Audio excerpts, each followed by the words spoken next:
CMA Pratibha. Welcome back to our channel Prabhu commerce academy. जैसा कि आपको पता है कि हमारे एग्जाम्स जो हैं बहुत पास में आने वाले हैं। इसमें जो है एक इम्पोर्टेंट टॉपिक आने वाला है अकाउंटिंग रेशो। इसमें से बहुत सारे क्वेश्चंस आएंगे। इसको हम क्या है, आज हम थ्योरी पोर्शन करेंगे। नेक्स्ट वाले पार्ट्स में हम प्रैक्टिकल क्वेश्चंस करेंगे। इसमें क्या है, आपको कि फॉर्मूला याद करने की जरूरत नहीं होगी। हम ऐसे समझाएंगे कि आपको बिना फॉर्मूला याद किए ही आपके प्रैक्टिकल क्वेश्चन सॉल्व होने लगेंगे। तो आज क्या है, आज बस 10-15 मिनट हम थ्योरी पोर्शन कवर करेंगे, तो इसको स्किप मत कीजिए। इसमें से भी हमारे 4-5 नंबर के क्वेश्चंस आ जाते हैं, तो इसको बेस बनाते हुए आप समझते चलेंगे। ठीक है। अकाउंटिंग रेशो, रेशो का मतलब होता है कि दो चीजों में कंपैरिजन। तो ये एक रिलेशनशिप है टू फिगर्स का, जो कि हम एक अरिथमेटिकल टर्म में एक्सप्रेस करते हैं। ठीक है। और ये किसी भी उसमें एक्सप्रेस की जाती है, जैसे हम दो चीजों को प्रोपोर्शन में रखते हैं। ठीक है। जैसे हम ये शो करते हैं 2:1, यानी कि एक चीज 2 रेशो में है और एक चीज 1, वो उसे डबल है। ठीक है। एक होती है रेट के, उसमें मतलब टाइम्स में आप शो कर सकते हैं। जैसे जैसे इसका टाइम्स दे रखा है कि 5 टाइम्स है, 6 टाइम्स है, तो ये कुछ टाइम्स में भी दे देते हैं। उसके बाद होता है हमारा नेक्स्ट, और भी कई चीजों में दिख सकता है, जैसे परसेंटेज में भी दिख सकता है। परसेंटेज का क्या होता है, आपको जैसे पता है कि परसेंटेज कैसे निकालते हैं, मल्टीप्लाई 100 कर देते हैं तो वो परसेंटेज होता है। परसेंटेज मेनली 100 आउट ऑफ 100 में से निकाला जाता है। और कुछ फ्रैक्शंस में भी हम शो कर सकते हैं। फ्रैक्शंस में सिंपल कॉमन ये होता है कि 1/4 है, 1/5 है, तो ये हमारा फ्रैक्शंस होता है। अब इसमें क्या है कि ये क्रॉस सेक्शनल और टाइम सीरीज एनालिसिस भी होती है। क्रॉस सेक्शनल क्या होता है कि जैसे टू टू फॉर्म्स होती हैं, इस सेम फील्ड में काम करती हैं, तो अब क्या है, हम उन दो फॉर्म्स की रेशो में कंपैरिजन करते हैं। ठीक है। उसको कहते हैं क्रॉस सेक्शनल एनालिसिस। अब क्रॉस सेक्शनल, अगर आपका 2 नंबर का आ जाता है क्रॉस सेक्शनल एनालिसिस में, तो ये कुछ नहीं होता है इसमें, ये बस कंपैरिजन होती है फर्म की रेशो। दो फर्म्स होती है, सेम इंडस्ट्रीज की होती हैं, सेम काम करती हैं। तो जैसे एक एक कंपनी है टॉयज में लग रही है, दूसरी कंपनी भी वो टॉयज में है, तो दोनों के जो प्रॉफिट निकलता है उसको वो कंपेयर करते हैं। क्योंकि दोनों का जो एनवायरनमेंट होता है काम करने का वो सेम होता है, तो उनको कंपैरिजन करने से हमारा ये पता चल जाता है कि अगर दूसरी कंपनी में ये हमने टेक्नोलॉजी अपनाई है, तो वो टेक्नोलॉजी हम अपनी कंपनी में भी अपना सकते हैं। तो उन दोनों का जो कंपैरिजन होएगा वो क्रॉस सेक्शनल एनालिसिस कहलाया जाएगा। ठीक है। ऐसे ही टाइम सीरीज एनालिसिस होता है। टाइम सीरीज में क्या होता है कि जो प्रेजेंट रेशो होती है उसको पास्ट रेशो से कंपेयर किया जाता है, कि वो सेम ही इंडस्ट्री, मतलब इसमें दूसरी कंपनी से नहीं कंपेयर किया जाएगा, ये खुद की कंपनी से ही कंपैरिजन होएगी कि हमारा पिछले महीने में या पिछले साल में 2025 में हमारा इतना प्रॉफिट था और 2026 में हमारा इतना प्रॉफिट हुआ है।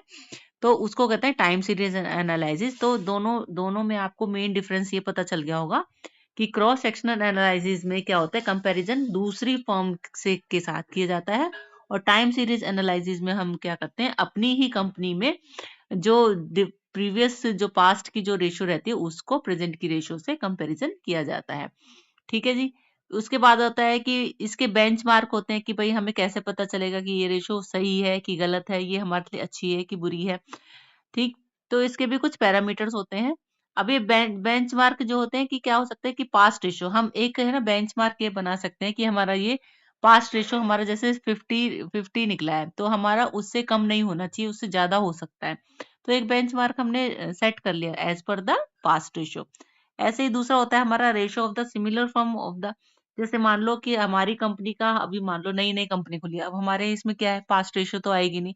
हम क्या कहेंगे कि ऐसे ही हमारी जैसी ही कोई कंपनी है, हम दूसरी कंपनी को उठा लेते हैं, उसका जो रेशो रहा होगा वही हम अपना बेंचमार्क बना लेंगे। बेंचमार्क आपको पता है कि क्या होता है, बेंचमार्क होता है एक अपने लिए आइडल सेट कर लेना कि हाँ हम इससे नीचे या इससे ऊपर की स्थिति में नहीं जाएंगे। ठीक है। उसको कहते हैं बेंचमार्क। दूसरा होता है कि रूल ऑफ थंब, कि एक है ना, क्या होता है, थंब रूल बना दिया। ठीक। जैसे कि हमें 2:1 ही रखना है। जैसे करंट एसेट, जैसे आप अभी आगे पढ़ेंगे करंट रेशो में, करंट एसेट अपॉन में करंट लायबिलिटी होता है, तो उसमें एक थंब रूल है। थंब रूल मतलब क्या होता है कि सारी जो इंडस्ट्रीज में फॉलो किया जा सकता है कि भाई इस ये हमारे लिए आइडल रहेगा, अगर इससे कम हुआ तो हमारे लिए नुकसान है, और अगर इससे ज्यादा हुआ तो हमारे लिए भी नुकसान है। तो एक रूल ऑफ थंब होता है, ये कन्वेंशनल तरीके से होता है, ये एक कंपनी मैनेजमेंट नहीं डिसाइड करती है, ये यूनिवर्सली ही प्रिंसिपल के बेसिस पे एक्सेप्ट किया जाता है। ठीक। अब क्या होता है इसमें ऑब्जेक्टिव क्या होते हैं रेशो एनालिसिस के। अभी जैसे हमने आपको पहले बताया कि रेशियो एनालिसिस का मतलब क्या होता है कि दो चीजों का कंपैरिजन करना, चाहे तो वो प्रीवियस जो डाटा होता है उसके बेस पे भी किया सकता है, या फिर दूसरे की कंपनी से कोई डाटा उठा के उससे भी कंपैरिजन किया जा सकता है। ठीक है, अब क्या है ऑब्जेक्टिव क्या होता है रेशियो एनालिसिस का, कि सबसे पहले क्या आपको ये पता होना चाहिए कि भाई आपकी वीकनेस क्या है। आपको जब वीकनेस पता होगी तभी तो आप उस अपनी कंपनी में नई नई क्या है कि सुधार करोगे, उस वीकनेस को खत्म करोगे। तो सबसे पहले इसमें ये चीज होती है कि लोकेट योर वीक स्पॉट। ठीक है, एनालिसिस से ये पता चल जाता है कि आपका कौन सा पोर्शन वीक है। फिर अब इसमें और ज्यादा एनालाइज डीपर एनालिसिस होती है रेशो में। इसमें होती है लिक्विडिटी के बेस में, सोल्वेंसी के रेशो के बेस पे, एक्टिविटी, प्रॉफिटेबिलिटी। ठीक है, ये भी हम आगे पढ़ेंगे बहुत डिटेल में। तो अभी आपको बस इतना समझ लेना है कि हमारा जो है और डीपर एनालाइज करने के लिए हम 4 तरीके की और एनालिसिस करते हैं, लिक्विडिटी, सॉल्वेंसी, एक्टिविटी और प्रॉफिटेबिलिटी। Very good.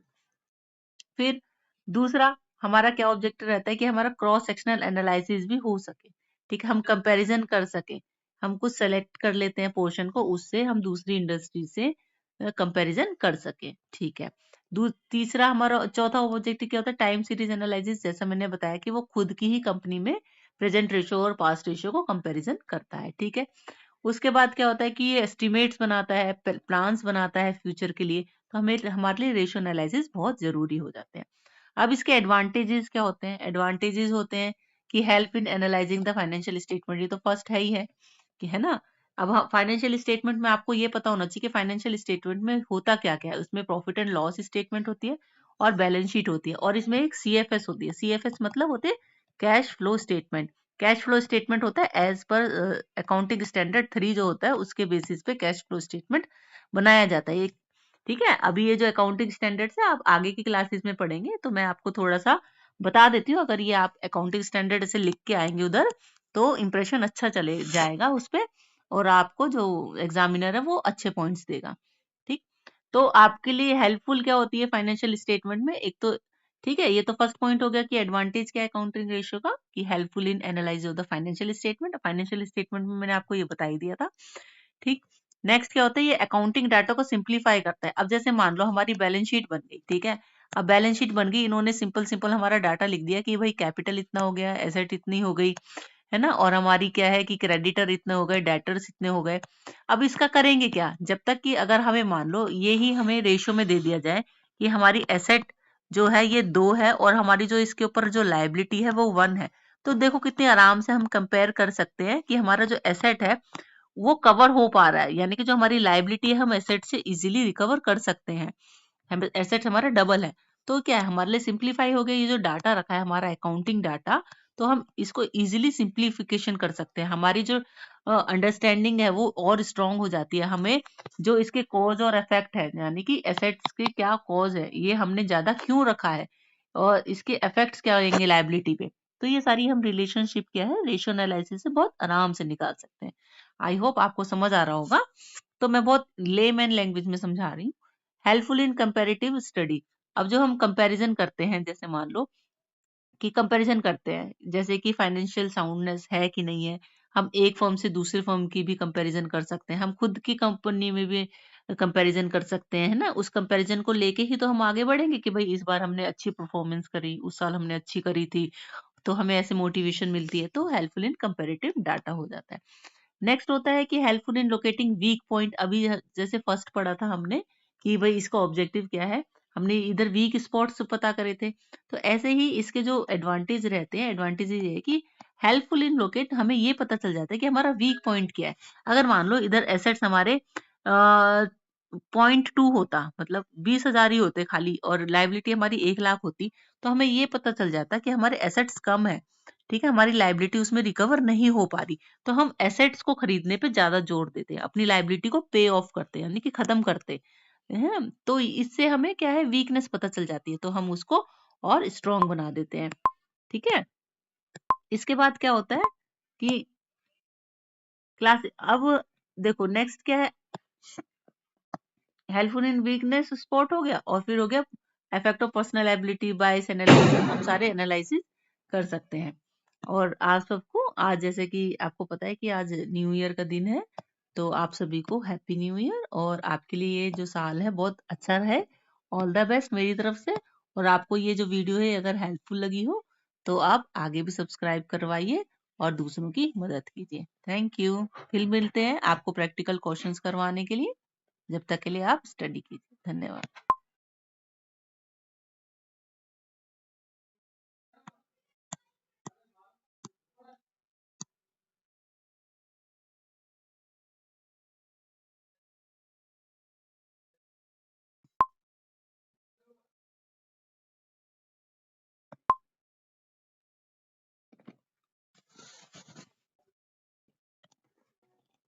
खुश